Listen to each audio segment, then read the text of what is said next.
No, en esta computadora no sé. Ahora sí, estamos grabando.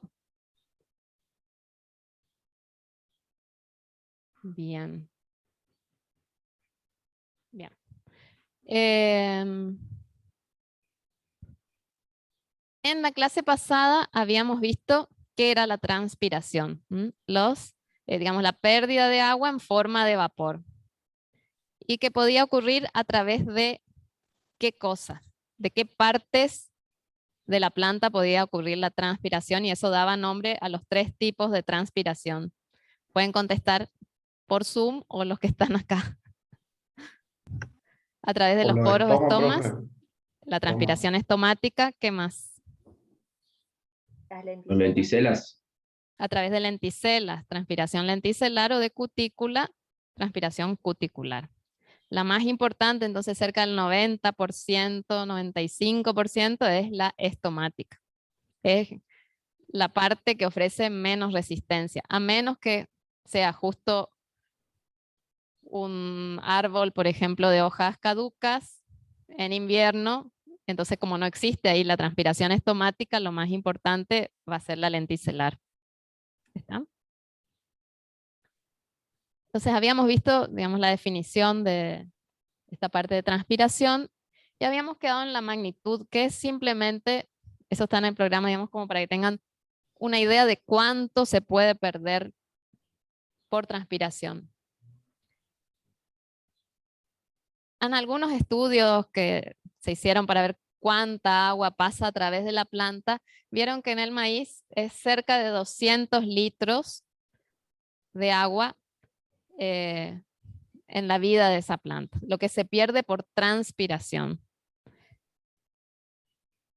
Y bueno, se hicieron algunos cálculos que si se lleva eso a hectáreas, la cantidad de agua que se pierde sería como para cubrir esa hectárea durante todo el cultivo con 38 centímetros de agua. Digamos, es una cantidad enorme que no representa un problema siempre y cuando la planta pueda reabastecerse porque hay agua disponible en el suelo.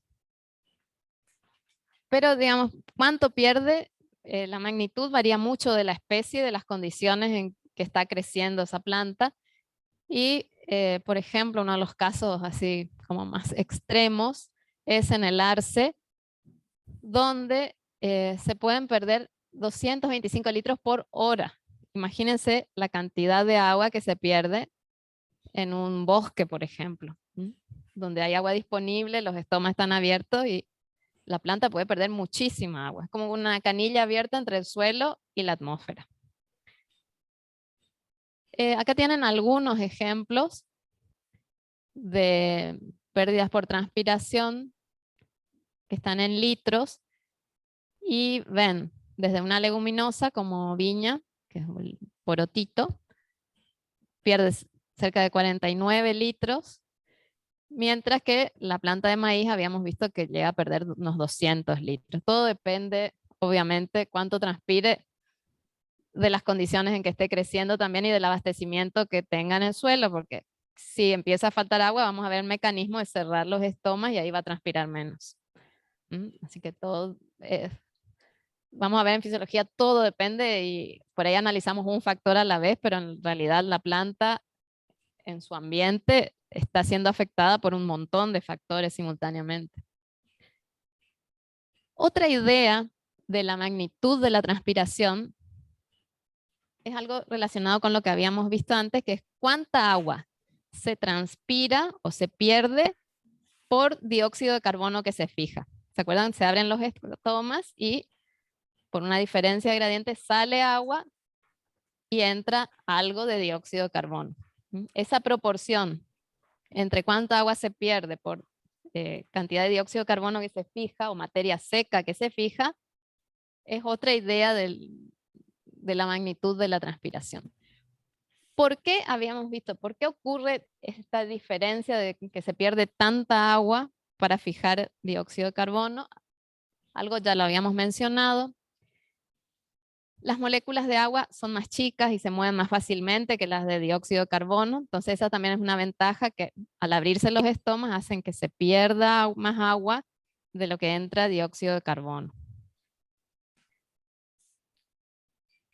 La otra cuestión a considerar es que habíamos hablado, en la atmósfera tenemos, según los estudios más recientes, cerca de 415, 430 partes por millón ahora, porque se va enriqueciendo cada vez más. Es decir, 0,036 van a ver en los libros, o 41, 42%, o para pasar en partes por millón, lo multiplican siempre por 10.000. Entonces, en la atmósfera van a tener esta cantidad, fíjense, un porcentaje muy bajo, 0,04, pongamos, por ciento, es muy bajo. Consideramos que en la cámara subestomática, si la planta está fotosintetizando, prácticamente no vamos a tener, o vamos a tener muy poco dióxido de carbono. Si, por el contrario, consideramos la parte del agua, tenemos que en la cámara subestomática prácticamente casi siempre hay 100% de humedad. Pues está bañada todas las paredes de las células del mesófilo que se está evaporando esa agua, entonces es algo saturado. Pero en la atmósfera podemos llegar a tener, dependiendo, no sé, en la mañana temprano, por ejemplo hoy, capaz tenemos, no sé, 80% de humedad. A medida que va aumentando la temperatura, esa humedad relativa va bajando, se va haciendo una atmósfera más seca y ese gradiente, pongámosle que va entre 100% y 50% de humedad. Es decir, tenemos 50%, un gradiente de 50% versus un gradiente de dióxido de carbono que es de 0,04, porque va entre eso que hay en la atmósfera y casi nada de la cámara subestomática. Entonces es mucho más grande el gradiente para el agua. Y eso vamos a ver un poquito más adelante, es lo que determina la velocidad, la cantidad de flujo que haya a través de esos estomas. Y el otro tema es que tenemos que considerar. Para la transpiración se pierde directamente agua de la cámara subestomática a la atmósfera. El dióxido de carbono, para ser aprovechado, tiene que ingresar a través del estoma, pasar por toda la parte del mesófilo, donde tenemos más espacios intercelulares, pero igual es una cierta resistencia, hasta que llega al parénquima en empalizada, donde tiene que atravesar la membrana plasmática, atravesar la membrana del cloroplasto para ser aprovechado. Digamos, tiene muchas más resistencias el dióxido de carbono hasta que llega a ser aprovechado. Esa es otra cuestión a considerar.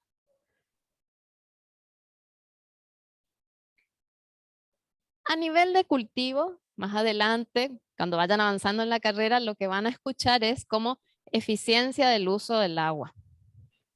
Y esto hace referencia a cuánta materia seca, cuánto carbono se fija por agua perdida.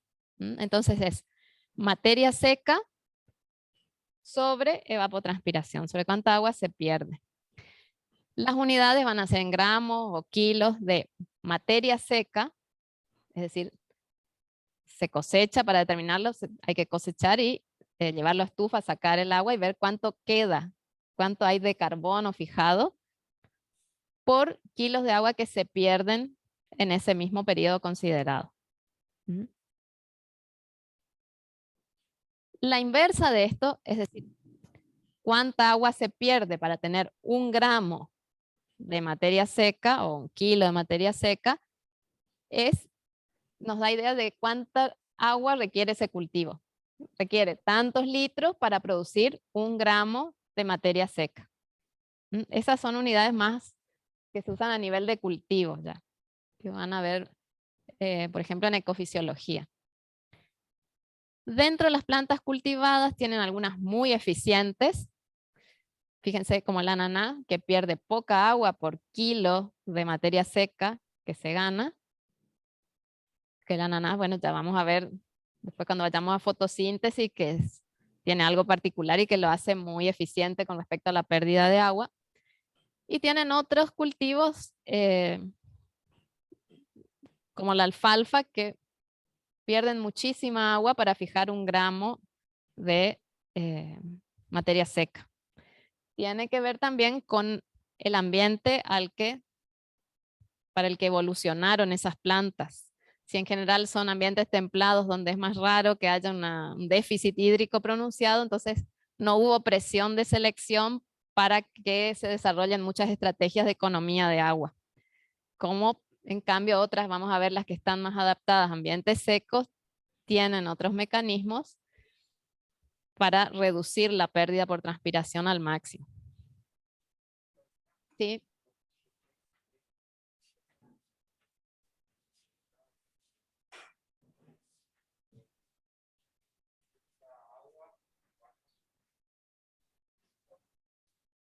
Sí.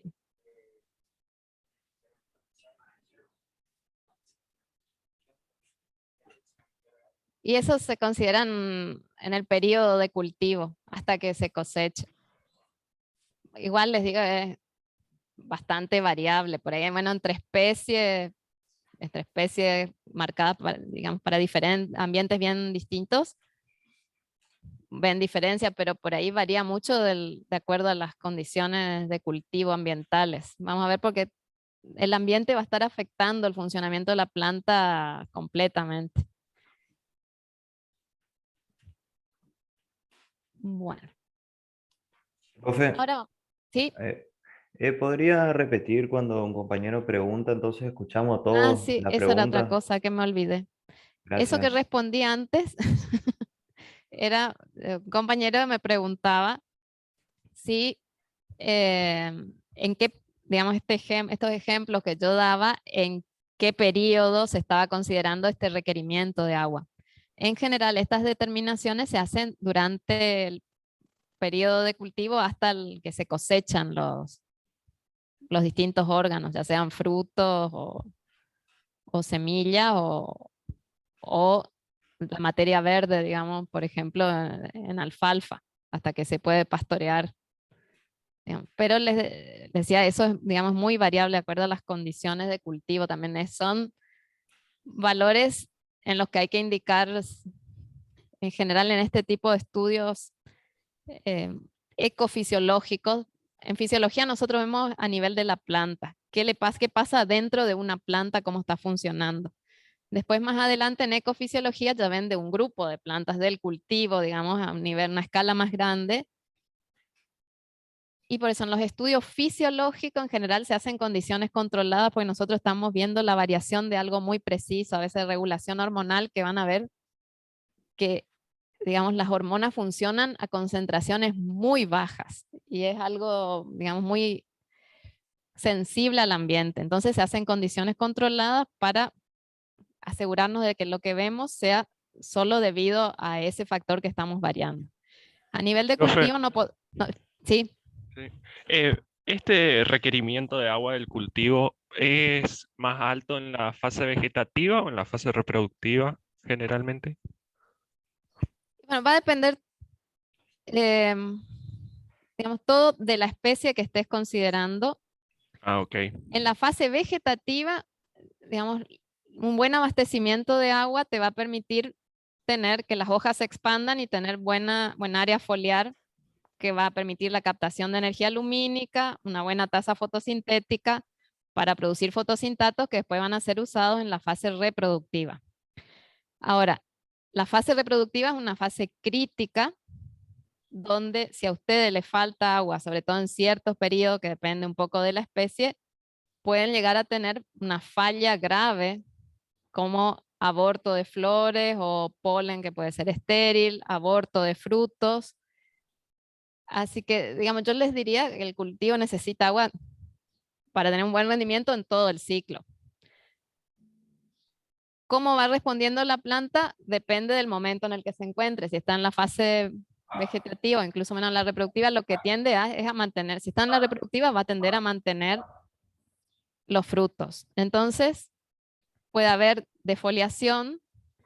Ya vamos a ver más adelante. Eso hace que aparte se reaprovechen los nutrientes, lo que tengan esas hojas viejas, sobre todo si es una planta anual, ¿no? Vaya hacia la espiga, el fruto, hacia la parte reproductiva, se mantenga eso. Pero si falta agua ahí, puede, digamos, la planta como compensa en cierta medida la cantidad de órganos que puede mantener. Entonces, así como en la fase vegetativa o digamos, ante un estrés puede haber caída de hojas, si es en la fase reproductiva puede haber caída de frutos. Hay momentos de ese periodo reproductivo donde no puede faltar el agua si ustedes necesitan tener una buena cosecha. Porque, digamos, el mecanismo es pérdida de muchos frutos y los que quedan, bueno, la poca agua va a abastecer a eso, pero van a tener menor tamaño probablemente. El rendimiento, digamos, se ve afectado, así que el abastecimiento de agua es importante en todo el ciclo. ¿Está? Bueno, lo que les estaba diciendo era entonces... Profe, muchas gracias. De nada. En fisiología hacemos en condiciones controladas. En ecofisiología, en este tipo ya de estudios, lo que ustedes cuando hagan un experimento para medir algo de esto, tienen que detallar la localización, en qué lugar hicieron, el tipo de suelo, las precipitaciones que hubo, el registro de temperatura, porque de todo eso va a depender la respuesta que ustedes vean.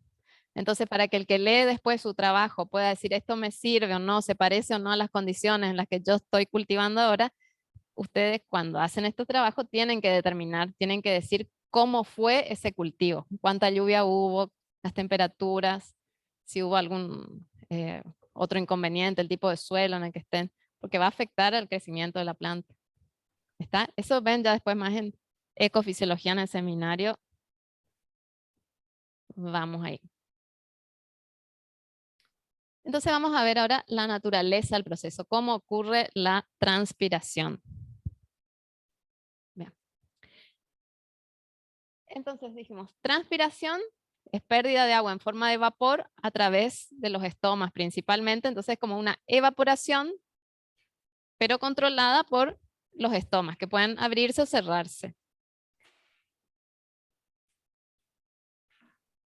Como hablamos de evaporación, necesitamos que el agua que está en fase líquida, que llega a través del xilema al mesófilo de la hoja, que baña todas las paredes de las células del mesófilo, que esa agua que está en fase líquida pase a la fase de vapor. Para eso necesita absorber energía. ¿De dónde viene esa energía? La energía es de la radiación solar. Eso es, digamos, básico. La energía que nos llega a nosotros es, y que las plantas aprovechan para evaporar esa agua, es energía solar. De esta energía, una parte se usa para, digamos, va a evaporar el agua que está en fase líquida, pasa a la fase de vapor a la cámara subestomática y se pierde a través de los estomas. Parte se puede reirradiar con longitudes de onda más largas o por convección. Y de toda esa energía, de toda esa radiación solar que llega, es muy poco de nuevo lo que se usa en la fotosíntesis, pero es suficiente. ¿Cómo se usa? ¿Cómo se transforma esa luz, digamos, la energía lumínica? Después, en energía química, la vamos a ver en la clase de fotosíntesis. ¿Cómo hacen las plantas para convertir ese tipo de energía en enlaces químicos, fijando y aprovecharla para fijar el carbono? Eso vemos más adelante.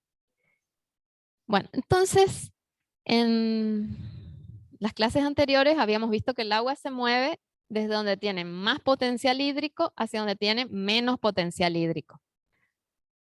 Entonces hablamos de que el movimiento se hace a través de diferencias en el potencial del agua.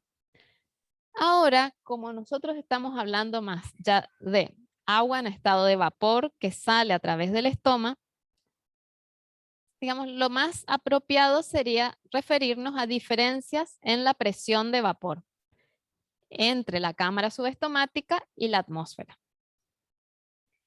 Si hacemos después ahora un repasito de, digamos, lo que habrán visto en química. Creo que esto se da en química inorgánica, no me acuerdo más en qué química era. Vamos a ver cómo se, digamos, se parece a una evaporación, solo que tenemos el estoma que dice cuándo se evapora o no. Recuerden que Entonces tenemos la radiación solar que incide generalmente, a menos la hoja esté plegada ya por algún estrés, va a incidir sobre la cara adaxial, donde tenemos la cutícula que nos está protegiendo de una deshidratación importante. Tenemos ahí en esa zona el parénquima en empalizada por debajo, digamos en la zona donde va a incidir más cerca, donde incide la radiación para aprovechar al máximo la luz que llega.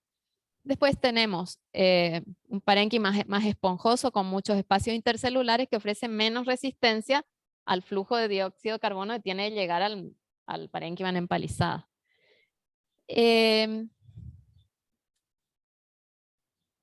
Con esto en mente, con ese control, digamos, esa estructura de la planta, nosotros vamos a ver cómo sería, digamos, si no tuviésemos esa estructura, como un recipiente con un líquido, que contiene un líquido, el recipiente hermético, y nosotros tenemos agua o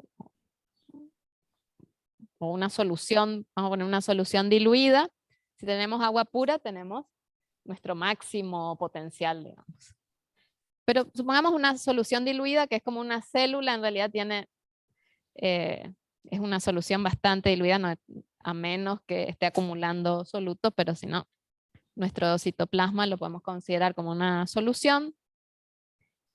A una cierta temperatura, las moléculas de la superficie del líquido, las que tengan más energía, van a tender a escapar hacia la fase gaseosa. Si dejamos eso por un cierto tiempo, se va a generar una presión de vapor. Es decir, las moléculas del líquido que escapan a la fase gaseosa comienzan a ejercer una cierta presión sobre las paredes del recipiente. Cuando se alcanza el máximo equilibrio, hablamos de presión de vapor de saturación.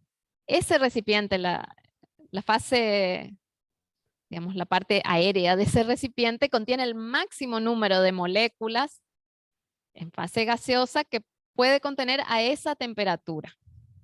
Esa es en la saturación. Si nosotros agregamos solutos, por ejemplo,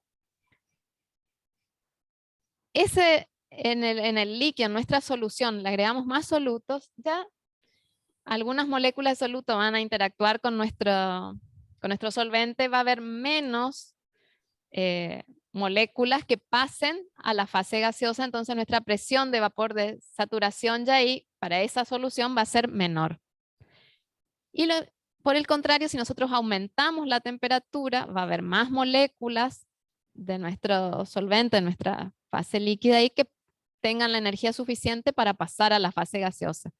Entonces, digamos, esa atmósfera puede contener más moléculas de nuestro solvente y la presión de vapor va a ser mayor en la saturación. Cuando alcance el equilibrio va a tener mayor presión de vapor, a mayor temperatura. Esto se puede trasladar también a lo que ocurre después en una hoja. En la hoja, como habíamos visto, tenemos todo ese recorrido, porque no está un recipiente así tan libre, sino que tenemos todo ese recorrido dentro de la hoja, toda la anatomía de la hoja, los estomas que son como la puerta antes del control para la salida a la atmósfera. Cuando nosotros consideramos cuánta agua va a poder salir a través de ese estoma, ya no tenemos, como en el caso anterior, una superficie libre, sino que tenemos la parte que se evapora controlada por los estomas. Pero igualmente se aplica la ley de Fick, que nos da el flujo, la intensidad de flujo.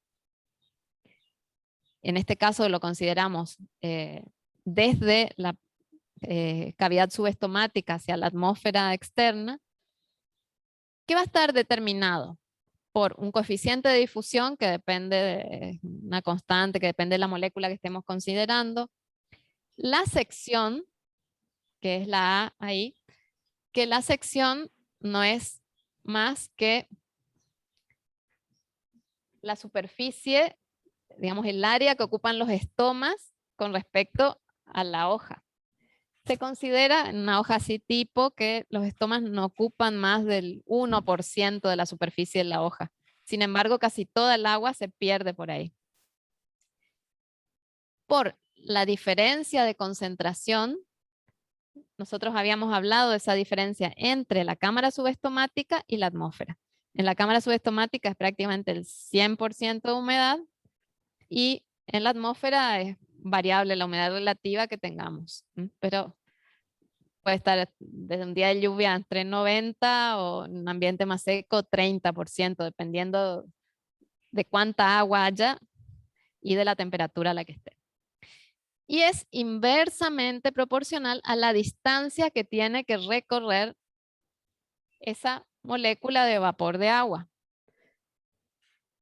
Entonces, si nosotros estamos considerando solo desde la cavidad subestomática hacia la atmósfera externa, tenemos que considerar esa distancia. Cuanto mayor sea, más resistencia vamos a tener al flujo, menor flujo.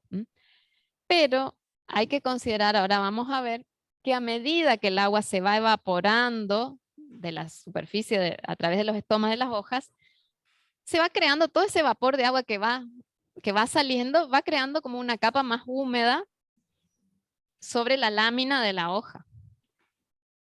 Entonces, eso hace que esta distancia desde la cavidad subestomática hasta, digamos, la atmósfera más seca, en equilibrio ya con el ambiente, se va haciendo cada vez más grande porque ustedes van encontrando como más moléculas de vapor de agua que van entorpeciendo la salida de nuevas moléculas. Esa capa, ya vamos a ver, se llama capa limítrofe y es una de las resistencias que tiene la transpiración, la salida del vapor de agua a través de los estomas. Vamos a ver también cómo se ve afectada por factores ambientales que la pueden remover completamente. Entonces, si nosotros tenemos el agua que llega a través del xilema, baña todas las paredes de las células, el apoplasto, el agua va por donde tiene menos resistencia, entonces sale a través del apoplasto, puede bañar todas las paredes y de ahí ingresa a las células. Desde esas paredes se evapora a los espacios intercelulares que en la parte de la cara adaxial, ya por la anatomía de la hoja, esos espacios son más grandes que favorecen el movimiento, el intercambio de gases y también la salida del vapor de agua. Entonces, esos se van evaporando desde las paredes hacia los espacios intercelulares y de allí llega la cámara subestomática, desde donde se pierde a través del estoma. Entonces, digamos, ese es el circuito que tiene el agua para su salida. Entonces, la energía que usa para pasar de esa fase líquida a evaporarse dentro de los espacios intercelulares es la energía de la radiación solar. Como vimos con la fórmula anterior, cuanto mayor diferencia de concentraciones haya entre la cámara subestomática y la atmósfera, van a tener mayor flujo, mayor intensidad de transpiración. Cuanto mayor sea el recorrido que tenga que hacer el agua para llegar desde esas paredes hasta la atmósfera externa, mayor recorrido es como una resistencia, tienen menor flujo. Ahora igual volvemos sobre eso más adelante. Esa fórmula no es necesaria que la recuerden, es solo para que vean cómo, digamos, la evaporación, esta parte es un proceso físico, se puede explicar en términos físicos con diferencia de concentraciones y distancia que tiene que recorrer el vapor de agua. Entonces, para el movimiento de agua líquida hablamos de que lo que determina ese movimiento son diferencias en el potencial hídrico. En el caso de la transpiración estrictamente entre la cámara subestomática y la atmósfera, lo más correcto es hablar de presión de vapor, porque estamos hablando ya de agua en estado de vapor. Ya estamos hablando de fase gaseosa entre cámara subestomática y atmósfera. En algunos libros pueden ver o gradiente de presión de vapor o pueden ver gradiente de concentración de agua también, como cantidad de agua, porcentaje de agua que haya.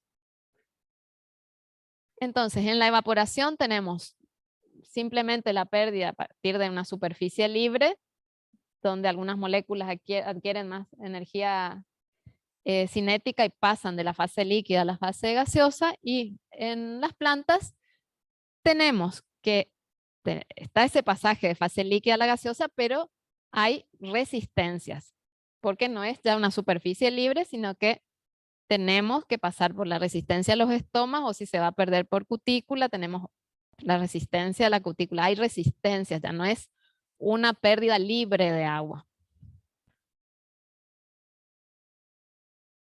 Entonces, digamos, se podría decir que la transpiración es proporcional a la diferencia en concentración o en presión de vapor entre la hoja y el aire y la atmósfera. Mayor diferencia de concentración, mayor transpiración. Porque piensen, dentro de la cámara subestomática siempre es 100%. Cuanto más seco esté el aire afuera, cuanto más grande sea ese gradiente, mayor transpiración voy a tener. Está siempre adentro es 100%. Afuera es variable de acuerdo a la humedad que yo tenga ese día, la cantidad de agua que tenga la atmósfera ese día y a la temperatura. Cuanto más seco esté afuera, más grande se hace ese gradiente, porque va a ser 100 menos 30. Va a ser un gradiente 70%. Más grande se hace ese gradiente, más transpiración. Pero no es solo eso, sino que como estamos hablando de un sistema biológico, no es una pérdida libre, sino que tenemos resistencias. Y las principales resistencias para la transpiración son la resistencia de la hoja, que ya vamos a descomponer en partes. ¿Cuáles son las partes de la hoja que generan una resistencia a la transpiración? Y la resistencia del aire, que está relacionada, ya vamos a ver también ahora, con esa capa de vapor de agua que se va formando a partir de una hoja que está transpirando. Si no hay viento, esas moléculas de agua que se van perdiendo a través de los estomas se van acumulando sobre la superficie de la hoja, generan una zona más húmeda, y como esa humedad que se va acumulando va haciendo este valor más grande, fíjense, esta diferencia entonces se va haciendo cada vez más chica. Si yo no tengo viento que elimine el vapor de agua que se va acumulando, yo voy a tener afuera de la hoja un montón de humedad que se va acumulando, este gradiente se me hace más chico y la transpiración también va a ser más chica. Entonces son cosas que tenemos que considerar. ¿Cuánto más seca es la atmósfera con respecto a la hoja? Cuanto más seca, más transpiración voy a tener. Y tenemos que considerar también las resistencias que va a tener esa molécula de vapor de agua para salir de la hoja hacia la atmósfera. Esto ya les dije. Las unidades se pueden expresar, por ejemplo, los van a encontrar como gramos por centímetro cúbico. Las resistencias se expresan en segundos por centímetro. Solo deben saber de física. Entonces, en definitiva, cuando hablamos de transpiración, nos van a quedar simplificando unidades de gramos de agua transpiradas por unidad de superficie. Tenemos que referir siempre en eso que perdemos de agua, en qué cantidad de hojas se está perdiendo, porque no es lo mismo perder 1 gramo de agua en 1 centímetro cuadrado que en 10 centímetros cuadrados. Entonces tenemos que referir en qué superficie estamos considerando y en qué tiempo.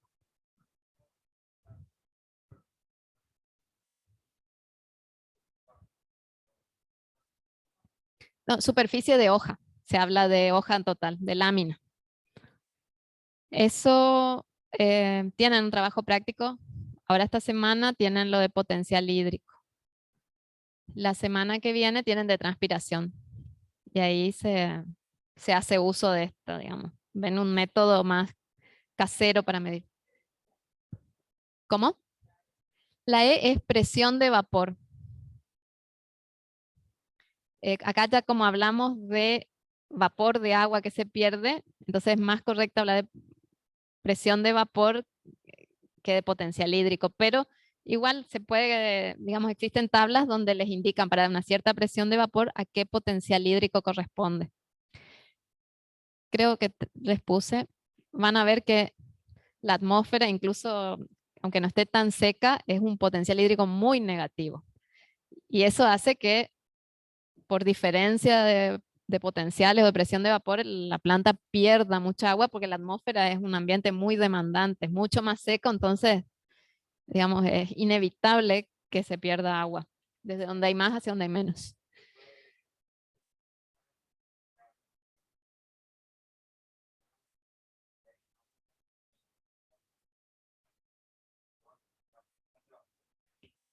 Sí, sí. Sí, digamos, hay tablas donde te indica o donde se ve la proporción entre... Sí, mayor presión de vapor. Eso hay tablas que también les indican para cada temperatura relaciona la humedad con la presión de vapor. Entonces, digamos, uno puede estimar si no tiene instrumentos para medir de acuerdo a la temperatura. Bueno. Y Profe, ¿qué fue lo que sí, preguntó el compañero? ¿No se escucha bien? ay, sí, ahí me olvido. Me había preguntado si las diferencias, si lo que vemos en presión de vapor, espera a ver si que me acuerdo también porque no registré. Esta diferencia en concentraciones, digamos, está directamente relacionada con la presión de vapor.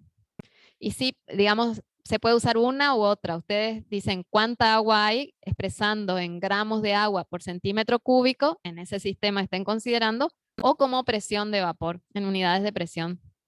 Eh, Hay tablas, les decía, por eso que convierten, digamos, que les indican las equivalencias, así que eso está accesible.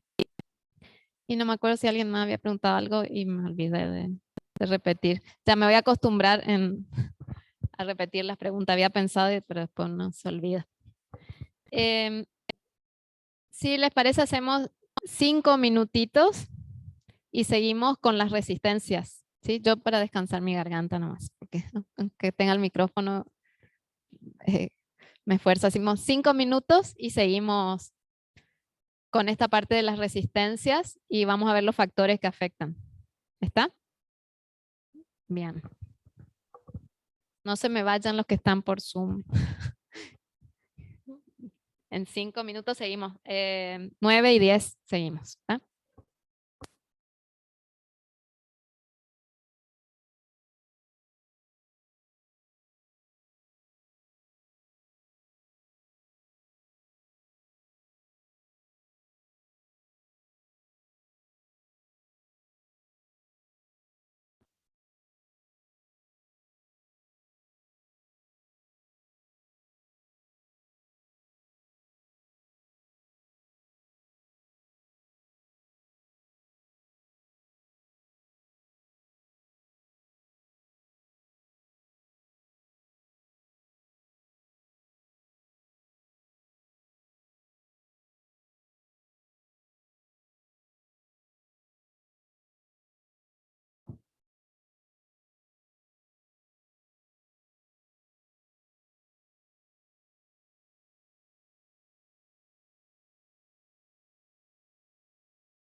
para los que están preguntando de los grupos, de los trabajos prácticos, los que se registraron en el aula después de las 7 de la tarde, por ahí que armé los grupos ayer, ahora después de la teoría voy a armar esos grupos y ya les voy a mandar el mensaje para que sepan en qué práctico está cada uno. Así que eso no se preocupen, ya les mando.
Bueno, vamos a seguir entonces, porque si no, no terminamos más.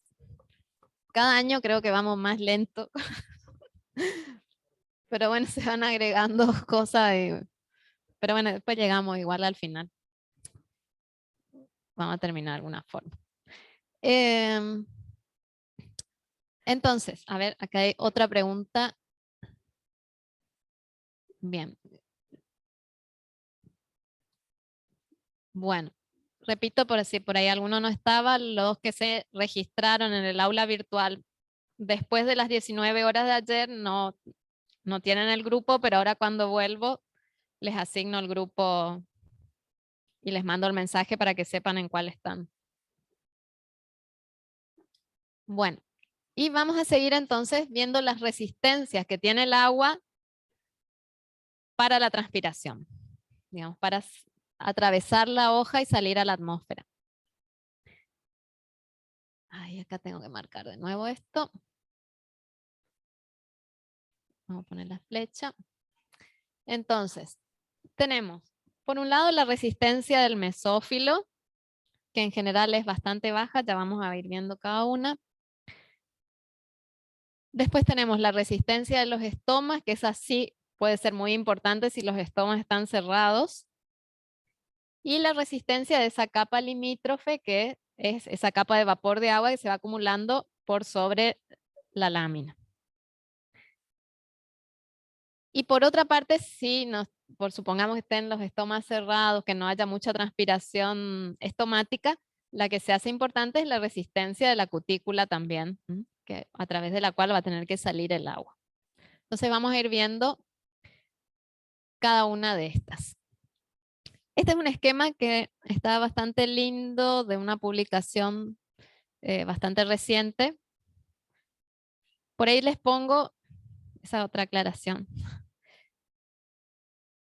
Saber inglés les abre un montón de puertas porque tiene acceso a información mucho más nueva. Hasta que se traduce, se pierden años. Y hay hay cosas que nunca se traducen.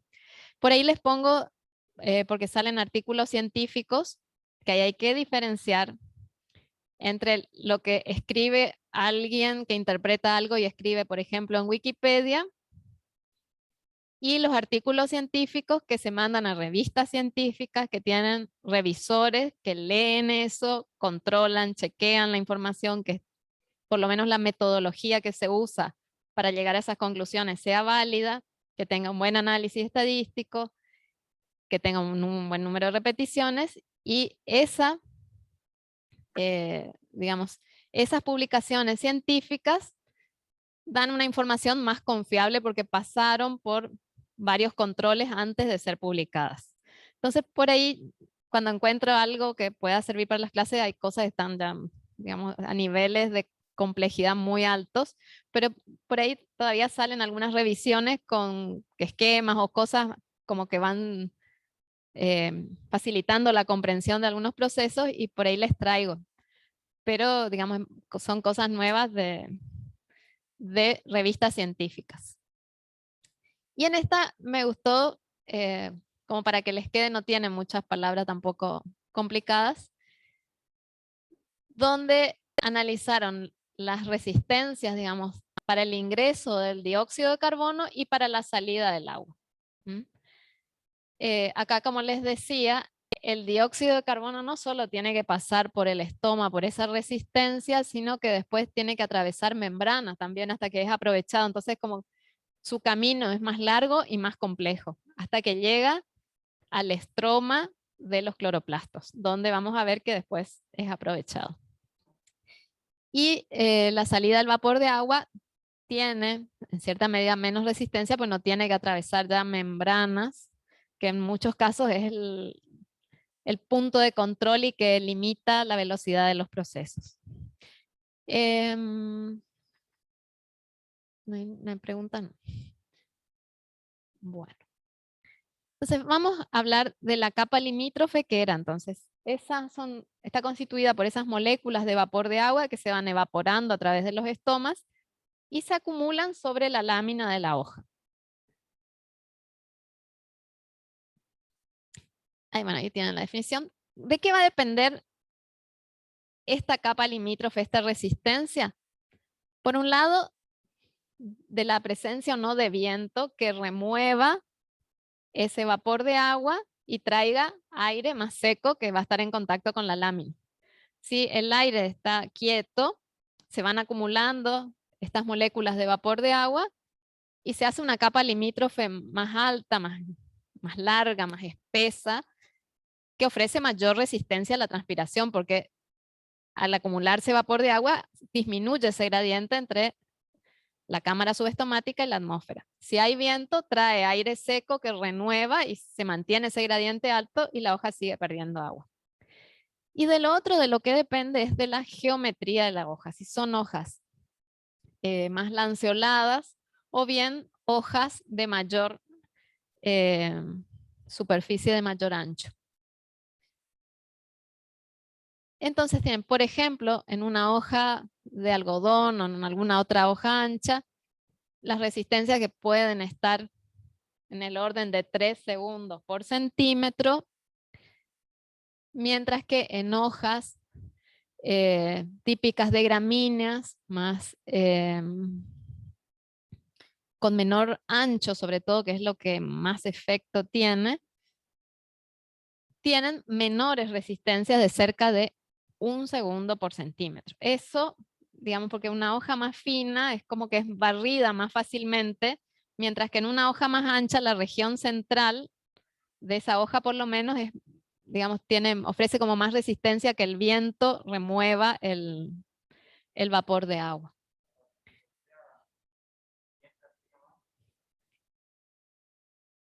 Esto es lo que tenemos que asociar. Más resistencia, menos transpiración, porque por ahí esto como tiende a confundir que nosotros vemos el 3 ahí, pero es una mayor resistencia, menor transpiración.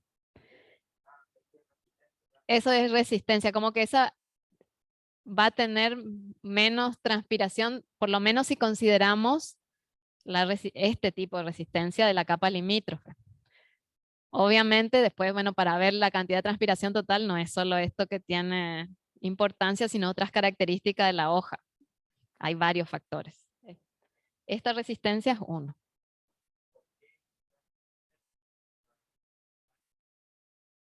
La hoja ancha es, digamos, si vos consideras el aire en movimiento, es como que pasa más fácilmente a través de las hojas más finas. En cambio, en estas hojas tiende a barrer más la zona periférica y es como que al ser más ancha se barre menos la zona central.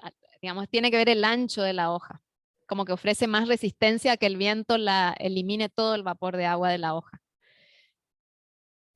Creo que le puse un gráfico donde vemos después la intensidad de la transpiración de acuerdo al ancho de la hoja. Tenemos la comparación entre las dos cuando hay viento. Así que eso vamos a ver en otra diapositiva.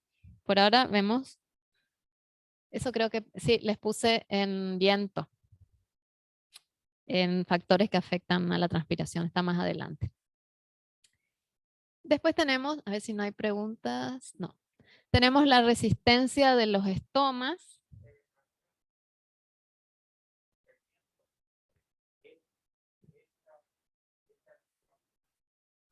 No, ya vamos al viento después. Ahora después entramos en factores que afectan y ahí vemos el viento. Sí, digamos, lo que afecta es, afectan la pérdida de agua, pero puede tener un efecto directo sobre el estoma. Ya vamos a ver de acuerdo a la intensidad del viento también. Entonces, la otra resistencia, la de los estomas. Pero antes, tenemos resistencia a los espacios intercelulares. En general, la resistencia de los espacios, de las cavidades de aire que tengan es baja, a menos que la hoja esté tan deshidratada que ya haya alguna desorganización de la anatomía, digamos, de esa hoja. Pero en general no se considera tanto porque normalmente es baja, no hay mucha resistencia a espacios intercelulares. La de los estomas que les decía sí es muy importante porque cuando el estoma está cerrado, esa resistencia se hace tan alta que prácticamente no hay pérdida de agua a través de ellos. Se elimina la transpiración estomática. Entonces esa resistencia se puede hacer muy alta o teniendo valores cuando los estomas están abiertos. Fíjense que es muy variable, o de menos de 1 o hasta 50 segundos por centímetro. Depende mucho de la especie y de la abertura estomática también, porque no es que el estoma es siempre abierto o cerrado, sino que ese ostíolo puede tener distintos grados de apertura. Puede haber una apertura parcial de los estomas. Entonces eso va a determinar mucho la intensidad de esta resistencia. el grado de apertura de los estomas, pudiendo ser infinito, es decir, no hay transpiración estomática cuando el estoma está cerrado. La resistencia a los espacios intercelulares, que normalmente es baja porque están llenos de aire, de vapor de agua que difunde fácilmente entre ellos hasta la cavidad subestomática, es donde se pierde.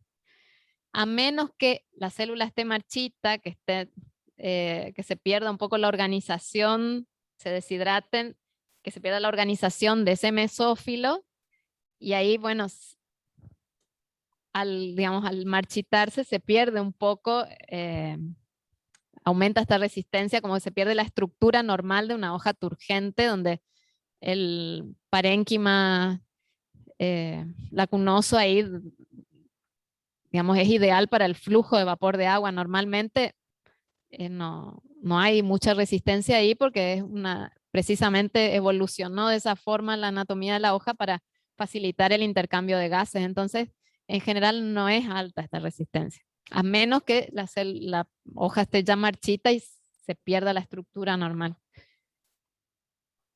Y sí, se reduce eso, pero bueno, igual no. En definitiva, lo que va a determinar cuánto se pierde es la apertura de los estomas.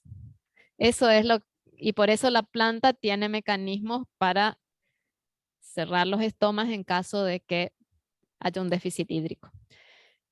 Hoy vemos, si llegamos, vemos un poco de apertura estomática, pero después lo vamos a completar en otras unidades cuando vayamos teniendo otros conceptos, porque vuelve a ser importante en fotosíntesis y vuelve a ser importante cuando veamos la hormona que regula el cierre de estomas. Entonces después vamos completando esa información de apertura y cierre de estomas, porque es fundamental para la supervivencia de la planta regular esa pérdida de agua.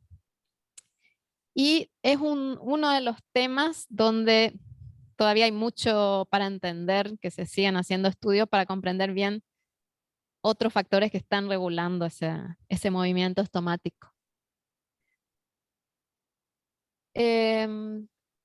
Bueno, la resistencia del mesófilo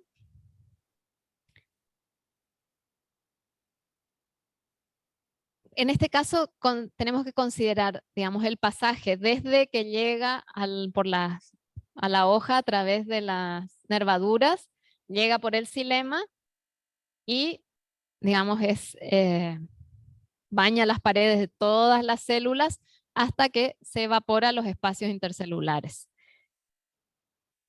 Digamos, la resistencia al mesófilo consideramos a esa parte entonces. La resistencia desde que llega con el xilema a la hoja hasta que se evapora. En esa zona, en esa superficie de evaporación. Va a depender si estamos considerando, digamos, la parte del parénquima empalizado, del parénquima lacunoso, la superficie que tengamos expuesta a los espacios intercelulares. Si están las células más apretadas o si hay más espacio, digamos, dependiendo de la parte de la hoja que estemos considerando. Y consideramos entonces la zona donde se hace el pasaje de agua líquida a vapor. La otra era ya del espacio, de los espacios intercelulares, ya en esa fase de vapor, cómo difunde. Esta se refiere a dónde se produce ese pasaje, cuánta superficie tenemos expuesta a los espacios intercelulares cuando se hace ese pasaje de fase líquida a fase de vapor. Y si hablamos, esto, digamos, vimos la salida de agua a través de los estomas. Esto que llega por el xilema al mesófilo, esta agua, si los estomas están cerrados, se puede perder también a través de las células epidérmicas. ¿Qué pasa? Tenemos esas capas de cutina que la hacen prácticamente impermeable a la epidermis, reduciendo la intensísima pérdida de agua que se produciría si no tuviésemos cutícula. Se deshidrataría completamente la hoja. Entonces tenemos esa otra resistencia a la salida del agua, que es la resistencia cuticular. va a depender de que, obviamente, del espesor de la cutícula, que eso depende de varios factores en parte de la especie. Vemos ahí más adelante que nos va a indicar si la especie está adaptada o no a condiciones xerofíticas. Va a depender de la edad de la hoja. Las hojas más jóvenes en general tienen una cutícula más delgada, entonces pueden perder más agua a través de esa vía. En las adultas ya tiene una buena cutícula que ya protege más. Va a depender si las hojas se formaron en la sombra o si ya estuvieron expuestas a una atmósfera más demandante. En general, las que crecieron con buena disponibilidad de agua en la sombra tienden a tener cutículas más delgadas y por eso son más sensibles a la deshidratación si repentinamente se hace el cambio de ambiente.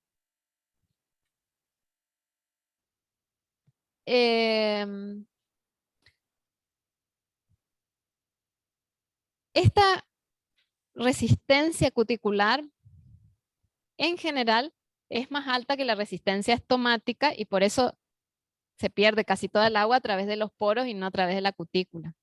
Digamos, la cutícula es una adaptación muy eficiente que tuvieron las plantas terrestres para reducir la transpiración, la pérdida de agua a partir de las hojas cuando colonizaron la atmósfera terrestre, el ambiente terrestre.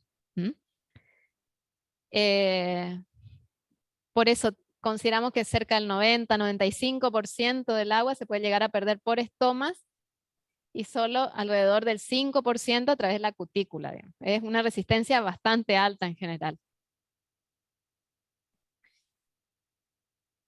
En la mayoría de las plantas cultivadas con las que pueden trabajar están entre 20 y 80 segundos por centímetro. Fíjense, son valores bastante altos si comparamos con las otras que vimos. Pero pueden ser bajos, como les decían, las plantas que crecen en la sombra, en ambientes más palustres, donde no es necesaria tanta economía de agua y tienden a tener cutículas más delgadas. Y fíjense en las especies xerófitas que tienen una cutícula muy espesa, que incluso a veces se las puede ver casi blanquecinas, tienen resistencias de la cutícula altísimas, de cerca de 200 segundos por centímetro. Van a tener esto y vamos a ver en la fotosíntesis también cómo se van a regular para reducir la pérdida de agua en esas condiciones y poder crecer. Tiene un costo, pero le permite a las plantas colonizar un ambiente donde tienen pocos competidores de otro tipo. Y como les decía, en las plantas de ambientes húmedos, de sotobosque, la pérdida por cutícula puede ser muy alta porque no necesitan. Como el agua está disponible, digamos, la planta en general tiene mecanismos para hacer el uso más eficiente de sus recursos. Entonces no va a ser algo que no sea necesario. Digamos, no, se usa para otras cosas la energía que se aprovecha. Esperen, ahora sí veo un chat. Sí.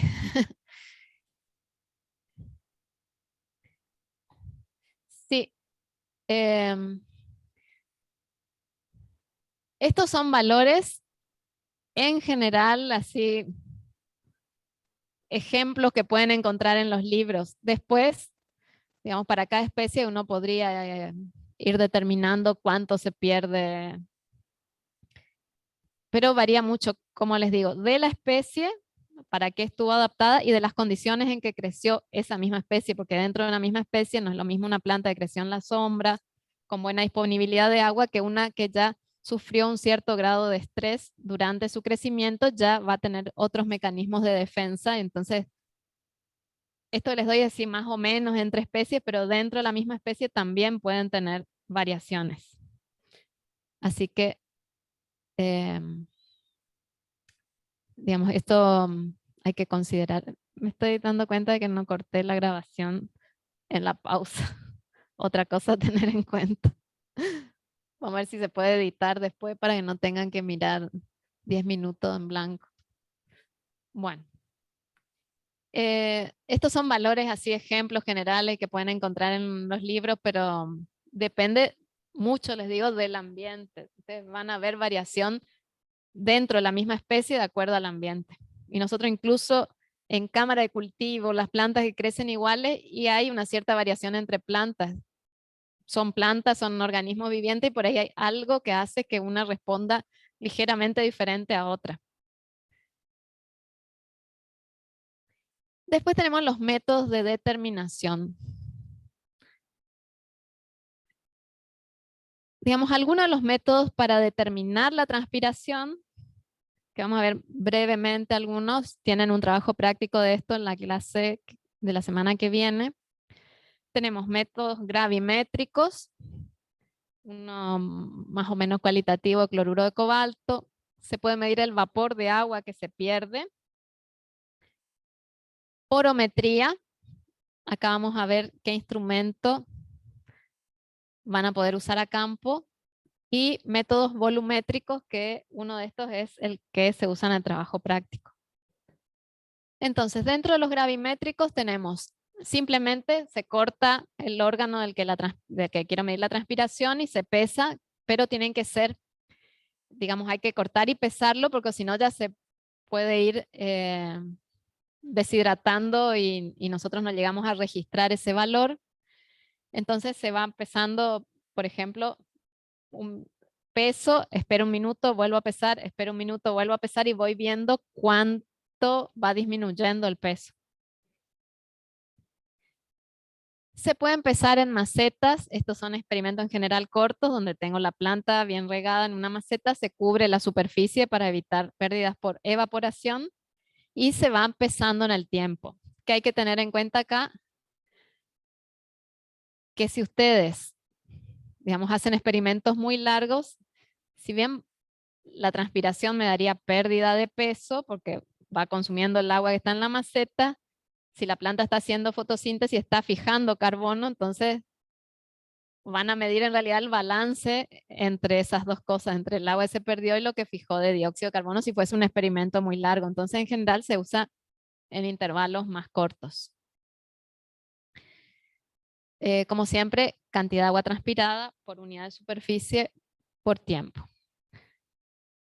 A campo pueden hacer con dispositivos que permitan determinar cuánto va variando el peso de varias plantas en el cultivo con un sistema, por ejemplo, de caucho con líquido que transmite presiones y ustedes van registrando cuánto más liviano se va haciendo. Ahí van a tener evapotranspiración porque algo se va a perder también de la superficie del suelo.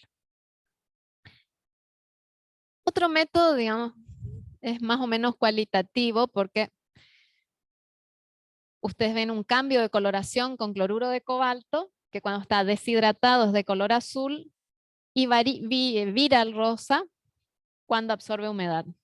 Entonces, si ustedes ponen en contacto la hoja con, por ejemplo, colocan este cloruro de cobalto, por ejemplo, lo esparcen en una caja de Petri y apoyan la hoja, van a ir viendo el cambio de coloración. Cuanto más transpire, más rápido van a ver que va cambiando del azul al rosa. Y entonces les puede dar una idea de la intensidad de transpiración. Acá tienen otro ejemplo donde se coloca el cloruro de cobalto en un papel, lo mantienen en contacto con la hoja, que en este caso pueden ni siquiera cortarla de la planta, es no destructivo, y ven cómo cambia de color. Se hicieron algunos estudios donde vieron, digamos, para comparar si era más o menos confiable este cambio de color con respecto al método de ir pesando cuánta agua se pierde y lo relacionaban. Cuánta agua se pierde y cómo cambia el color. Y vieron que más o menos son comparables esos dos métodos. Igual, digamos, estos métodos quedaron más o menos en la historia porque hay ahora instrumentos más precisos si quieren medir transpiración. Pero son métodos fáciles que se pueden hacer si uno no tiene equipo, digamos, cualitativamente podría ir viendo cambio de coloración. Se puede medir también cuánto vapor de agua libera la planta si se hace pasar. Esperen que hay una pregunta.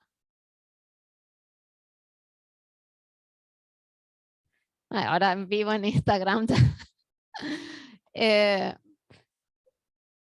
Y la verdad nunca hice vivos en Instagram. Me da cosita como que... Pero sí les puedo hacer por Zoom. Eso sí, era, digamos, mi idea era de hacer al final de hacia el final de la cursada, una clase transmitiendo, pero yo pensaba hacerlo por Zoom, mostrándole algunos de los instrumentos que tenemos para hacer estas mediciones, como para que ustedes viéndolos, por ahí les sea más fácil recordar y cómo funcionan y eso. Eso pensaba hacerlo, sí. Nosotros tenemos uno de los equipos, tenemos pocos, pero uno de los que tenemos es para medir transpiración. Así que mi idea era traer eso. Ahora el vivo en Instagram ya no sé. Me da como cosita, pero en el Zoom sí seguro que hacemos. Sí, lo que yo veo que ustedes usan muchísimo Instagram. Pues yo pongo y nunca fui tan popular. Miran, no sé, en 1 hora hay 80 ya que miraron. En cambio, si pongo alguna otra cosa en cuenta personal, algo elaborado así, no mira nadie, pero bueno. No sé, eso vemos. Después vemos hacia el final cómo se transmite o no sé. Pero preferiría que quede entre nosotros y que lo hagamos por Zoom, que incluso se puede grabar y después, bueno, se les pone para que les quede también. Mi idea era hacer, sí, con alguno de los equipos que tenemos disponibles para que vean algunas mediciones que de las, digamos, las formas más fáciles las ven ya en el trabajo práctico. Pero por ahí con los equipos, por ahí no los ven hasta materias de 4º, 5º año, no sé ni si llegan a ver eso. Entonces eso sí quería hacer como para que tengan una idea de lo fácil que es hacer las mediciones en este momento. Con esos equipos es mucho más fácil.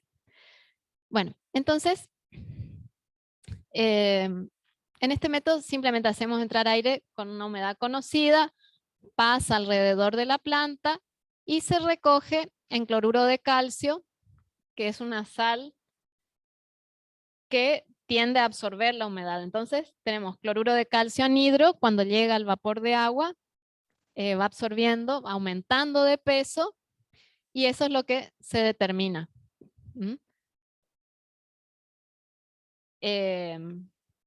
Entonces, digamos, un método bastante simple, pero este les puede dar ya más idea de cuánta agua está liberando esa planta, cuánto vapor de agua está transpirando. Después,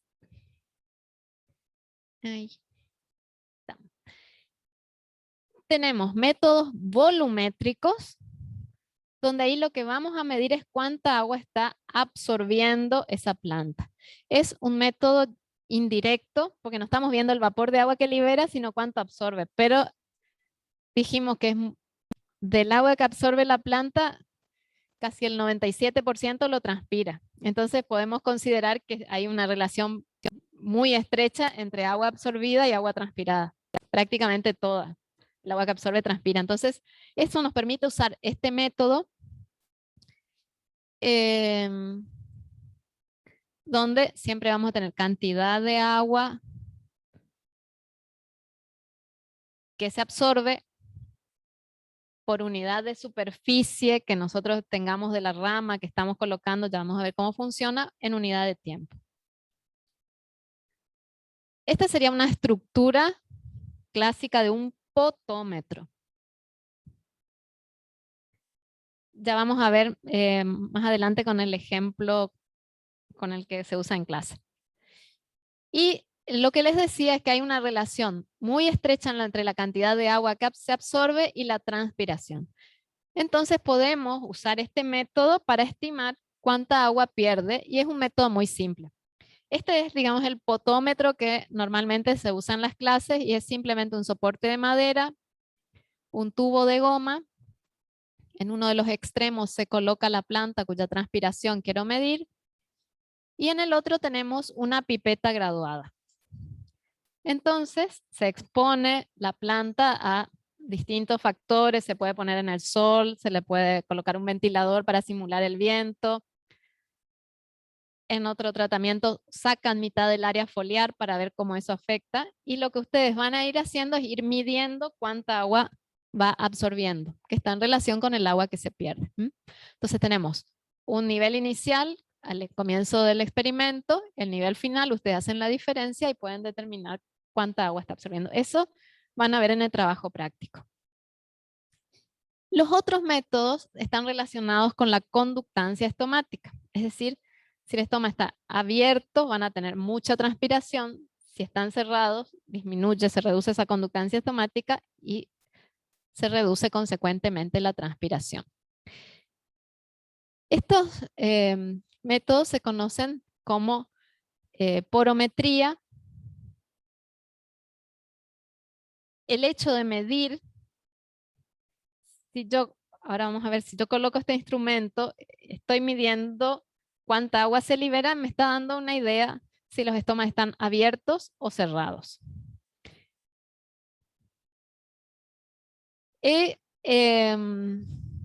Vamos a ver ahora el equipito. Y además de decirme cuánta agua se pierde, en general nosotros hacemos estudios de estrés en plantas.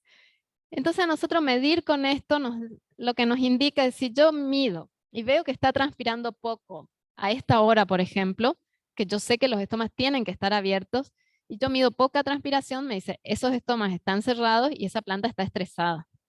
Entonces es una medida que además, a mí más que ver cuánto están transpirando mis plantas de tomate, me interesa saber si tienen los estomas abiertos o cerrados, porque estomas cerrados, en el momento en que la planta tiene que fotosintetizar, están indicando algún tipo de estrés. Entonces, digamos, les da esa información extra. Este es el equipo que es como el que nosotros tenemos. Y es muy sencillo. Consiste simplemente en una pinza y el aparatito donde nosotros podemos indicar el momento de hacer la medición. Esto se calibra colocando, este lado tiene una gomita para no herir la hoja, entonces ustedes pueden medir la misma hoja a lo largo del tiempo. Y acá tiene una camarita en esta zona, donde está el sensor. Se calibra con un disquito de papel absorbente que va perdiendo humedad con el paso del tiempo, y eso calibra el instrumento para las condiciones en las que están midiendo. Y después lo único que hacen es colocar la pincita en la hoja, como está acá. El aparato ya le da la medida de agua perdida. Y lo bueno que tiene es que, de acuerdo a cómo ustedes orienten la pinza, pueden medir la transpiración de la cara abaxial, o si la ponen al revés, de la cara adaxial. Entonces podrían determinar cuánto se pierde por una u otra cara.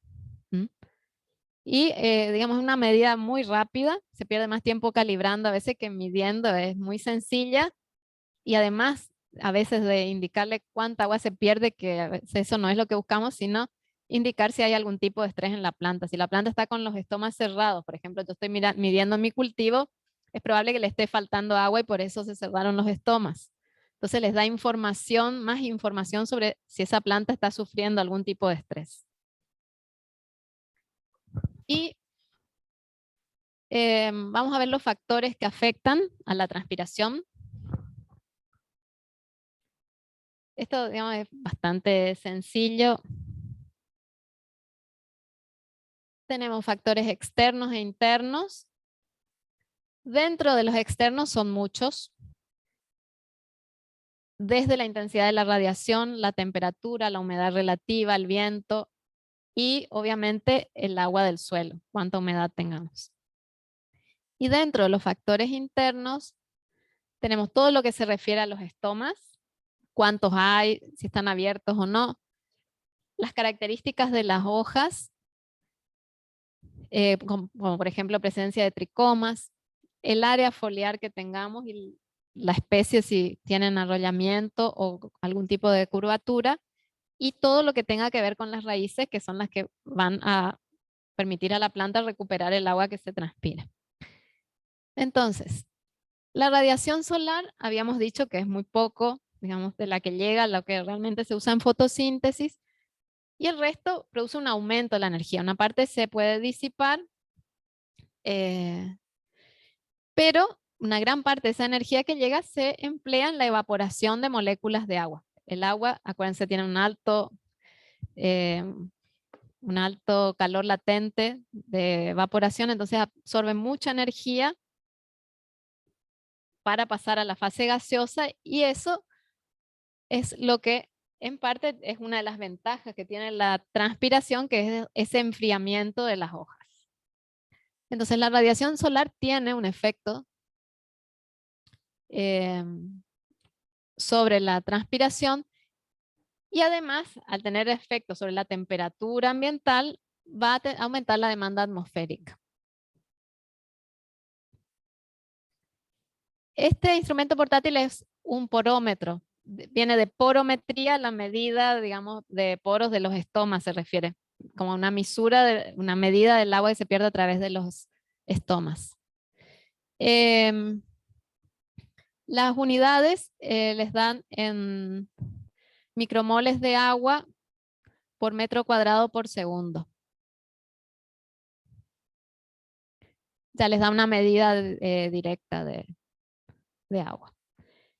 Igual vamos a volver, les vamos a hacer ese trabajo práctico con algunos de los instrumentos. Ese es uno. Algunos de fotosíntesis también vamos a traer para que vean. Fluorómetro y el de intercambio de gases. Y vamos a ver algún otro. No sé si va a conseguir la bomba de Scholander. Si tuviésemos, eso estaría bueno que vean también. Y después, bueno, tenemos otro que es para medir la concentración interna de oxígeno, que ese también podemos ver. La radiación, entonces, tiene un efecto sobre mayor intensidad de radiación, también aumenta la demanda atmosférica y ese gradiente que vamos a tener entre la hoja y la atmósfera. Esto cada vez que toco. Bien. La intensidad que tengamos de luz va a depender, ya vamos a ver en la clase que viene, va a estar muy relacionada con el movimiento de estomas, con la apertura estomática. Porque, digamos, el color y la intensidad de luz, sobre todo el color al amanecer, que está más enriquecido en luz azul, vamos a ver, estimula la apertura de estomas. La luz, al estimular la apertura de estomas, indirectamente está afectando a la cantidad de agua que se puede perder por transpiración. Y además, digamos, al recibir más energía luminosa, la hoja, por ser un órgano muy pigmentado, tiende a aumentar su temperatura. En general, las hojas tienen más temperatura que el aire que les rodea, por la cantidad de pigmentos que tiene que absorben la energía lumínica. Esto hace que la hoja tenga más temperatura y por lo tanto más presión de vapor que la atmósfera que la rodea, y eso aumenta, es otro factor que tiende a aumentar ese gradiente de presión de vapor y hace que aumente la transpiración. La temperatura.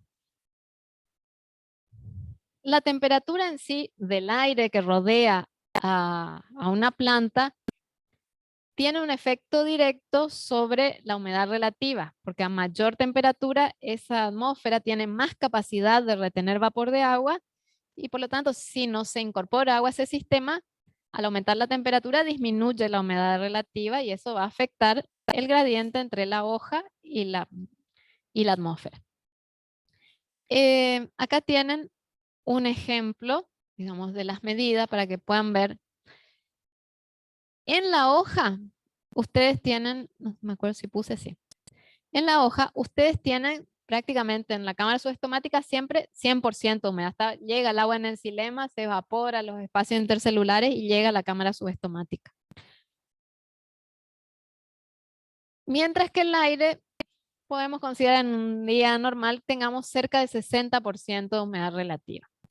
Fíjense, a medida que nosotros aumentamos la temperatura, aumenta la presión de vapor para 100% de humedad en la hoja. Y si mantenemos constante, supongamos que mantenemos constante la temperatura, la humedad relativa, sabemos que no es así porque va disminuyendo, pero supongamos que nosotros agregamos agua para que se mantenga constante, siempre 60%. El solo aumento de temperatura hace que también aumente la presión de vapor. Pero ¿qué pasa? Este aumento es menor que el de la hoja que está saturado de vapor de agua. Entonces eso hace que a medida que nosotros aumentemos la temperatura, el gradiente de presión de vapor se hace cada vez más grande. Por eso a mayor temperatura tengo tendencia a perder más agua. Entonces la temperatura tiene un efecto sobre la pérdida de agua, sobre todo porque está afectando la presión de vapor de la atmósfera. Por eso. Ese es el, digamos, el principal efecto. Acá tienen, bueno, lo mismo, pero digamos esquemáticamente donde tienen la humedad relativa en la hoja y en la atmósfera y van viendo la diferencia. No nos vamos a detener. Y acá tenemos algo que en la clase pasada habían preguntado, que creo que habían preguntado qué pasaba si la atmósfera era de 100% de humedad o algo así. En ese caso, en el que tengamos una selva, por ejemplo, donde ustedes ven la neblina que está ultra saturada esa atmósfera, lo mismo vamos a tener transpiración. Porque, fíjense, si nosotros tenemos, esto puede ocurrir a la mañana temprano, por ejemplo, hoy que tenía una temperatura así bastante baja. Si la hoja está con su temperatura en equilibrio con la atmósfera, nuestra hoja está saturada. Y la atmósfera tiene una determinada humedad relativa. Esto, cada uno tiene su presión de vapor, determina una diferencia de 0,61 kilopascales, por ejemplo. A medida que aumenta la temperatura, nos vamos acercando al mediodía, nuestra hoja se mantiene al 100% de humedad de la cámara subestomática. Pero ¿qué pasa? La atmósfera, al aumentar la temperatura, normalmente se reduce la humedad relativa porque ese aire tiene más capacidad de retener vapor de agua a mayor temperatura y entonces si no llega agua al sistema, la cantidad de agua es fija, digamos, y la humedad relativa va disminuyendo. ¿Qué pasa ahí? Si nosotros vemos la diferencia de presión de vapor, se va haciendo ya más grande. ¿Qué pasa si nosotros acá tenemos 100% de humedad, como en este caso que consideramos en una selva prácticamente ultra saturada de agua en la atmósfera? Lo que nosotros vamos a tener en ese caso va a ser una diferencia de temperatura entre la hoja y la atmósfera. Los dos pueden tener 100% de humedad ahí, pero la diferencia de temperatura, la hoja al ser pigmentada va a tener unos grados más, va a hacer que tenga más presión de vapor, aunque la diferencia sea baja, pero va a tener más presión de vapor que la atmósfera. Entonces eso va a hacer que haya una cierta medida de transpiración. Obviamente va a ser menor que en una atmósfera más seca, pero todavía puede haber transpiración en una planta que esté creciendo en esas condiciones. ¿Están? Y después llegamos entonces a la humedad relativa que habíamos anticipado. Cuanto más húmeda sea la atmósfera, su potencial hídrico va a ser mayor, va a haber menos diferencia con el de la hoja y menos transpiración. Entonces, mayor humedad relativa, menos transpiración. La presión de vapor de la hoja, acuérdense, como siempre la cámara subestomática va a estar cerca del 100% de humedad, lo principal que va a determinar su presión de vapor va a ser la temperatura, porque la humedad es siempre al 100%. Pero en la atmósfera, sí, para determinar la presión de vapor de la atmósfera, tenemos que considerar la humedad relativa en ese momento y la temperatura. Ese gradiente, cuanto más alto sea ese gradiente, mayor transpiración van a tener. Y acá tienen esos ejemplos, y les decía algunos, donde tenemos la presión de vapor para distintas humedades relativas y a diferentes temperaturas. Ustedes pueden, esta tabla de doble entrada la pueden leer en cualquiera de los dos sentidos. Esto sería lo que le pasa a la hoja. La hoja tiene cerca del 100% de humedad relativa, entonces va a variar su presión de vapor de acuerdo a la temperatura. Ahora, si consideramos el aire, vamos a tener una humedad relativa variable de acuerdo al momento del día y a la temperatura que estemos considerando en ese momento. Entonces, para determinar la presión de vapor del aire tenemos que considerar esos dos factores, la temperatura que tenga y la humedad relativa. Para la hoja podemos dar casi por sentado que va a tener 100% humedad relativa y lo que nos va a determinar su presión de vapor va a ser la temperatura de la hoja. Y acá tienen para distintas humedades relativas cuánto vale el potencial hídrico. Y eso es lo que yo les decía. Fíjense que con 90% de humedad relativa, que es muchísimo, que es irrespirable, cuando tenemos eso acá en Corrientes, que llovió y salió el sol y no se puede respirar. Fíjense, lo mismo, esa atmósfera tiene un potencial hídrico muy negativo. Es decir, lo mismo va a demandar agua por parte de la planta. Van a transpirar esas plantas. Y fíjense sobre todo si llegan a 50% de humedad relativa, tienen menos 93 megapascales. Y esto medido a 20 grados. Vayamos a Corrientes o Chaco en verano. Imagínense esa atmósfera, qué demandante es para la planta. Es algo, digamos, es algo inevitable esa transpiración. Pero las plantas tienen estos mecanismos para regularla, que como vamos a ver, el cierre de estomas es algo bastante, muy preciso, muy regulado por la planta porque es fundamental para su supervivencia. Después tenemos el viento.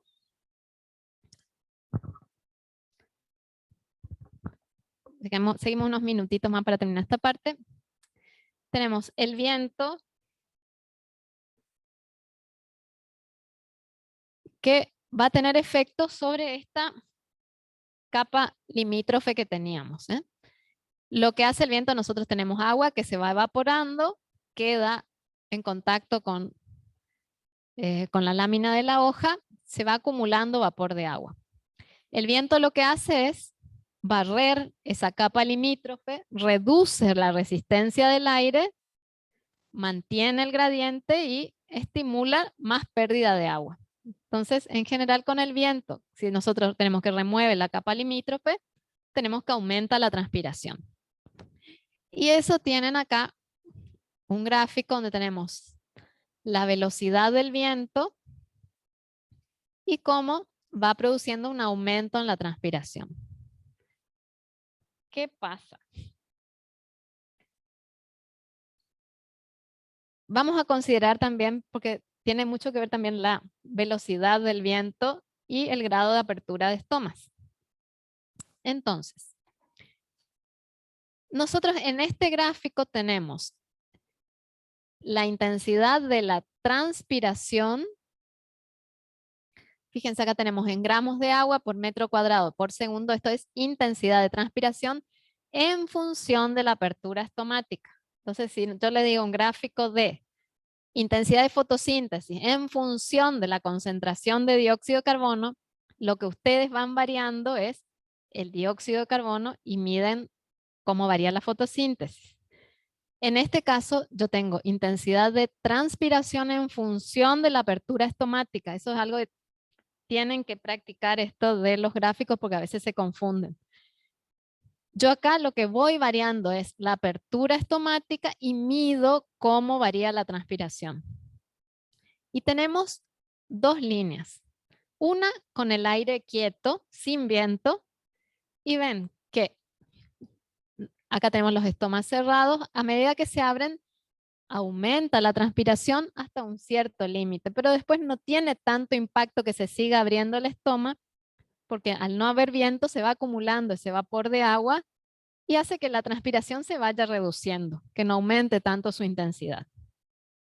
Pero si tienen viento, fíjense, a medida que se abren los estomas, aumenta la intensidad de transpiración porque se van abriendo los estomas y el viento va barriendo la capa limítrofe. Entonces esa planta, esa hoja sigue perdiendo agua.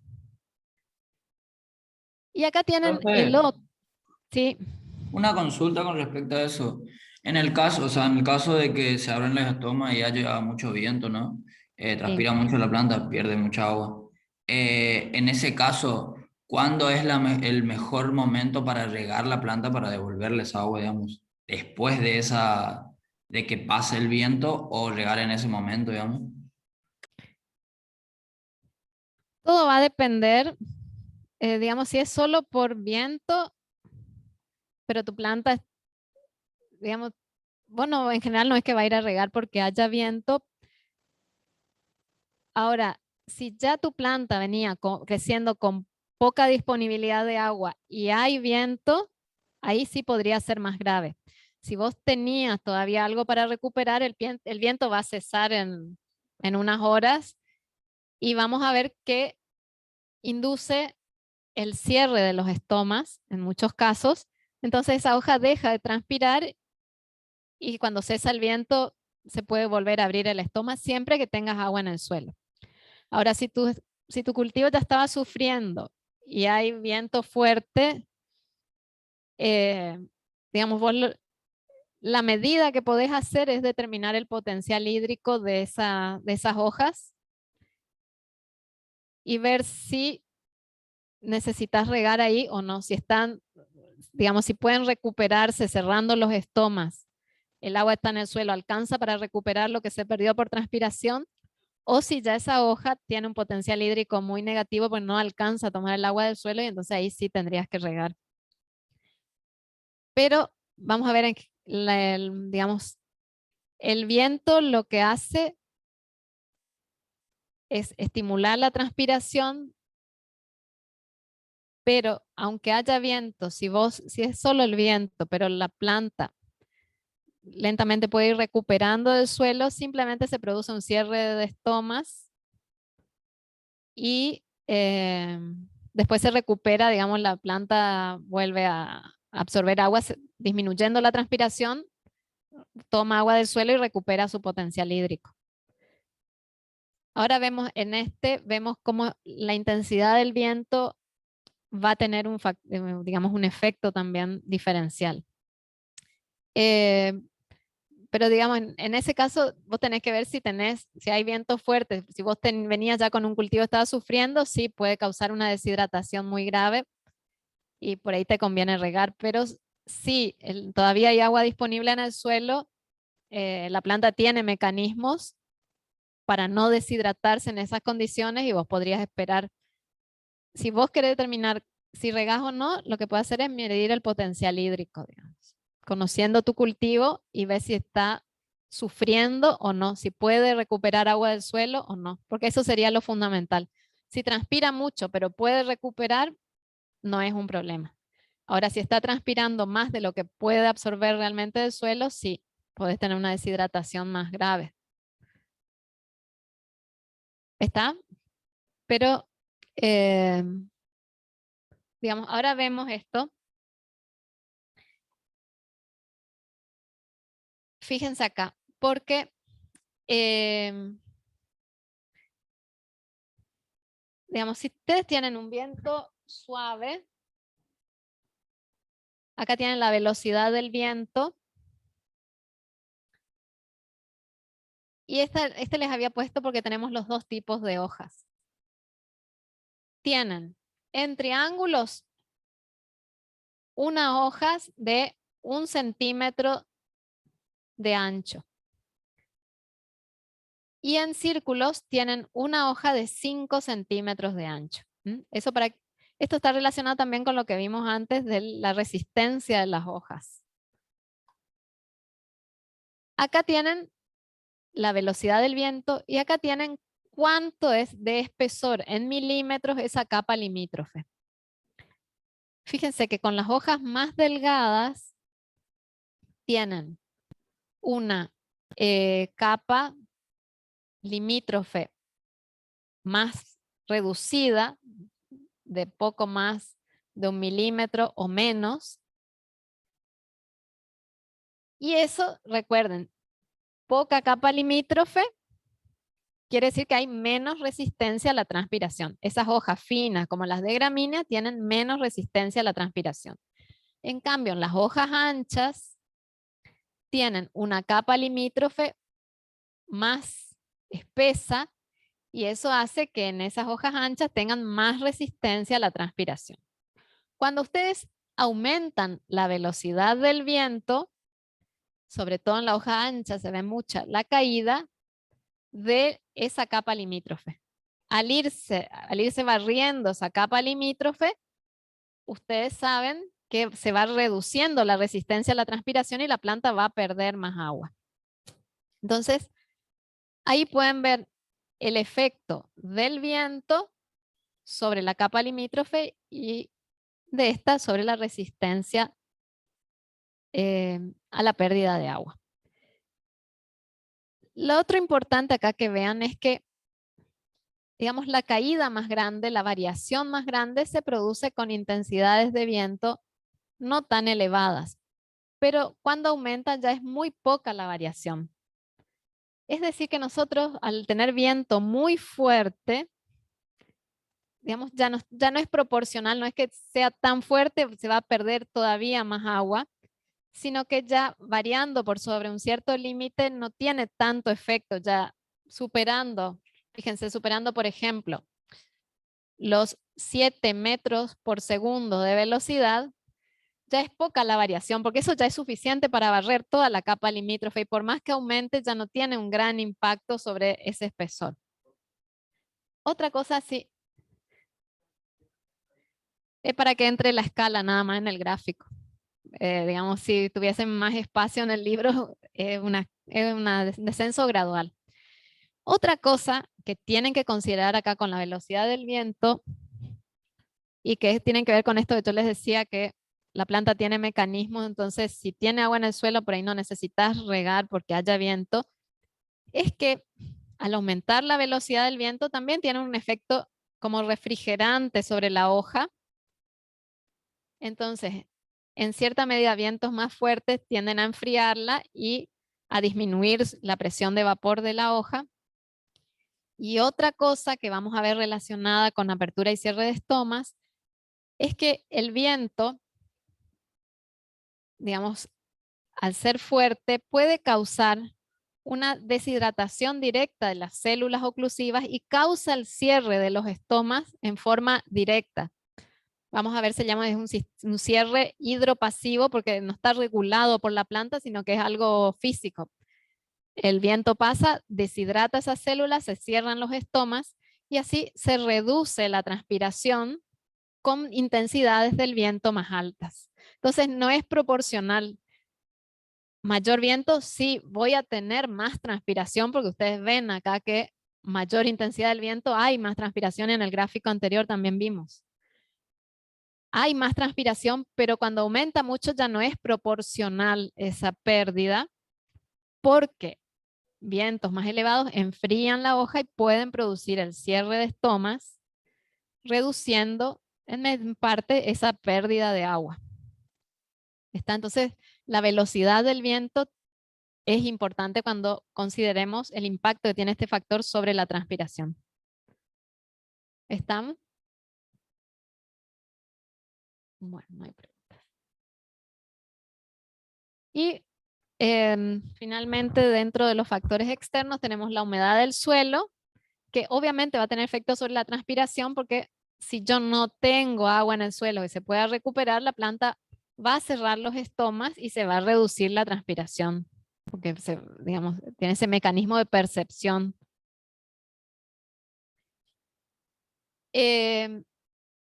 Entonces, la cantidad de agua que tenga la planta va a depender si nosotros la regamos o si estaba disponible. En edafología ustedes van a ver que hay 3 tipos de agua en el suelo. El agua higroscópica, que está retenida muy fuertemente por los coloides y la planta no puede aprovechar. Es agua que está, pero no le sirve a la planta. El agua capilar, que es el agua que aprovechan las plantas, que queda retenida en los poros del suelo, en los poros más grandes. Bueno, más grande, mediano y chico, digamos, en los poros. Pero después tienen el agua gravitatoria, que es la que se pierde por gravedad. Y es, por ejemplo, un problema en suelos más arenosos, donde tiene más proporción esta agua, no queda casi retenida el agua, pues los poros son muy grandes y se pierde por gravedad y entonces el agua la planta va a tener menos disponibilidad de agua. Estas características del suelo van a determinar cuánta agua haya disponible para la planta. Y digamos, está determinada cuánta agua haya de acuerdo a la distribución de las partículas del suelo. No sé si ya vieron en edafología, entre arena, limo y arcilla, les va a dar el tipo de suelo, les va a indicar el tamaño de poros que tengan, la estructura que tenga ese suelo y cuánta capacidad de agua, cuánta cantidad de agua puede retener. No vamos a entrar en edafología, porque la están cursando otra. Pero digamos, la planta está ahí anclada en el suelo, entonces el suelo tiene un impacto enorme sobre la planta. Y brevemente vamos a terminar con estos factores. Entonces en la clase que viene vemos los estomas, que vemos la primera parte y como les dije, después vamos a ir completando el funcionamiento de los estomas en las otras unidades. Características de la planta que afectan a la transpiración, todo lo que esté relacionado con estomas. Grado de apertura, número y tamaño de estomas, ya que es el principal lugar por donde se pierde agua. Me parece que ya me están esperando para dejar esto. Vamos a ver que la apertura estomática está dada por la luz, que durante el día regula la apertura y cierre, y la humedad disponible en el suelo. El número y tamaño de estomas, que depende de la especie. Algunas tienen más o menos la misma cantidad en ambas caras, otras tienen más en la cara abaxial, otras tienen solo en la cara abaxial. Las acuáticas, por ejemplo, tienen hojas apoyadas en el agua solo en la cara adaxial. Entonces eso va a depender de la especie. Y a su vez, dentro de la especie, va a depender del ambiente en el que estén creciendo. Sobre todo la concentración de dióxido de carbono, si está más enriquecido o no, tiene también un efecto sobre la cantidad de estomas que haya en ese tejido. El área foliar tiene, obviamente, más área foliar tenemos, más superficie de pérdida de agua a través de transpiración. Entonces vamos a tener una mayor transpiración total a mayor área foliar, pero si nosotros sacamos parte de las hojas o las plantas pierden por estrés, pueden defoliarse y pierden parte de las hojas, se reduce el área foliar. Pero ¿qué pasa? La transpiración por unidad de superficie de las hojas que quedan aumenta la intensidad, aumenta en intensidad, aunque la transpiración total sea menor porque tengo menos área a través de la cual se pierde, en esas hojas que quedan puede aumentar la intensidad, no mucho, pero en un cierto grado, porque van a estar más expuestas a la radiación, el viento puede barrerlas más fácilmente, entonces tienen que considerar eso. Transpira menos, pero las hojas que quedan pueden aumentar en cierta medida la transpiración porque están más expuestas a esos factores ambientales que fuimos viendo. Me están esperando que termine ya ahí. Pero no haya otra clase. Por ejemplo, el déficit hídrico es una de las respuestas al déficit hídrico es la pérdida de hojas. Se reduce el área total, entonces la transpiración total sí va a ser menor y a la planta las hojas que quedan le puede alcanzar el agua que esté disponible en el suelo. En algunas especies tienen enrollamiento de las hojas, entonces se crea como una cámara donde el agua que se pierde, ese vapor de agua es menos barrido por el viento y se reduce el gradiente entre la hoja y la atmósfera. Digamos, la reducción de la transpiración puede ser importante con esta adaptación, digamos, con esta aclimatación.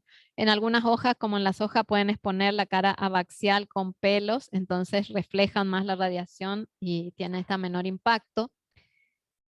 La orientación de las hojas, ¿sí? Están, digamos, el ángulo de inserción con el que va a incidir la radiación.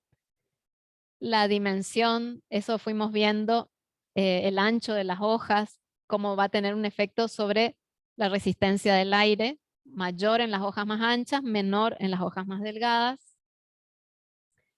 El espesor de la cutícula, el color de las hojas más oscuras van a absorber más radiación, más temperatura, más presión de vapor y entonces más diferencia con la atmósfera.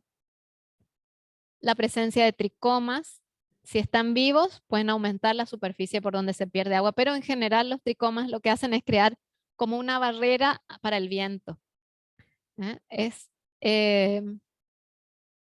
Digamos, el viento al pasar encuentra esa resistencia por donde no puede barrer todo el vapor de agua que está en contacto con la lámina. Entonces, en general los tricomas tienden a reducir el efecto del viento, aumentando la resistencia del aire. En algunas especies que tienen tricomas en criptas, las que están más adaptadas a ambientes más secos, y también cómo son las raíces, la profundidad a la que llegan, el tipo de sistema radical, cuánto volumen de suelo exploran. Todo eso va a afectar la capacidad de la planta de encontrar agua y indirectamente va a estar afectando a la transpiración. Si la planta sigue encontrando agua, los estomas van a quedar abiertos y va a seguir transpirando. Si comienza a sufrir déficit hídrico, van a cerrar los estomas y se va a reducir la transpiración.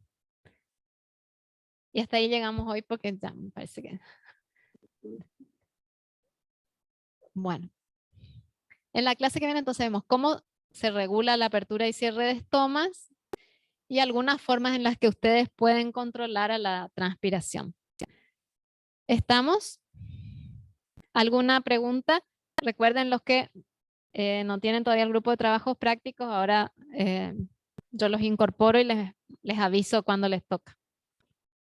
¿Está alguien más? ¿Allá no tenemos? No. A ver.